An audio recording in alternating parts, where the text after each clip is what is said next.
नमस्कार। धेरैजनाको प्रश्न रहेको छ कि यो विनिमय अधिकार पत्र ऐन अन्तर्गत चाहिँ अब मुद्दा दर्ता गर्न नपाइने भएछ र मेरो त चेकमा 1 वर्ष उता ब्याङ्किङ कसुर अन्तर्गत मुद्दा दर्ता गर्न पनि 1 वर्ष बितिसकेको छ। त्यसैले अब मैले यो चेकको मुद्दा चाहिँ दर्ता गर्न पाउँछु कि पाउँदिनँ, पहिला जस्तै अदालतमा जान पाउँछु कि पाउँदिनँ भन्ने धेरैजनाको क्वेसन रहेकोले मैले यो एउटा भिडियो बनाउन गइरहेको छु।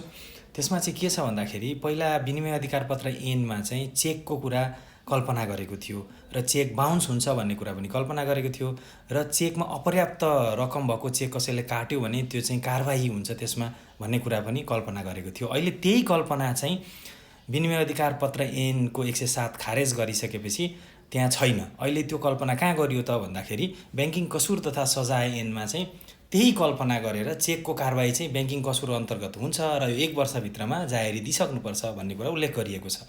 भनेपछि अब चेकको विषयमा चाहिँ अन्य विनिमय पत्रहरूको विषयमा विनिमय अधिकार पत्र ऐनले हेर्ने जस्तो देखिन्छ र चेकको विषयमा चाहिँ ब्याङ्किङ कसुर मार्फतै जानुपर्छ भन्ने किसिमको आइसकेपछि अहिले हतार गरेर मसँग त 1 वर्ष अब विनिमय पत्र अधिकार ऐन अन्तर्गतका विभिन्न दफाहरू समातेर हतार हतार अदालतमा मुद्दा दर्ता गर्दैमा चाहिँ यदि मुद्दा चाहिँ पछि यही कारणले अहिले मैले जुन कुरा उल्लेख गरेँ त्यही कारणले गर्दाखेरि मुद्दा चाहिँ बदर भयो अथवा खारेज भयो भने तपाईँले अर्को मुद्दा गर्न पनि पाउनुहुन्न र त्यो चेकमा भएको रकम तपाईँले पाउने सम्भावना पनि सकिन्छ।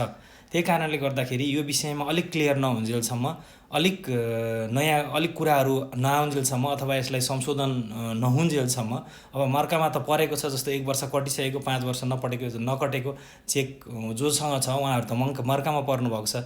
यो तर पनि यो विषयमा अलिकति क्लियर नहुन्जेलसम्म हतार गरेर मुद्दामा जानु चाहिँ आफ्नो लागि हानिकारक अर्थात् त्यो रकम पाउन नसक्ने पनि हुनसक्छ। त्यही कारणले केही समय कुर्नु नै उपयुक्त होला।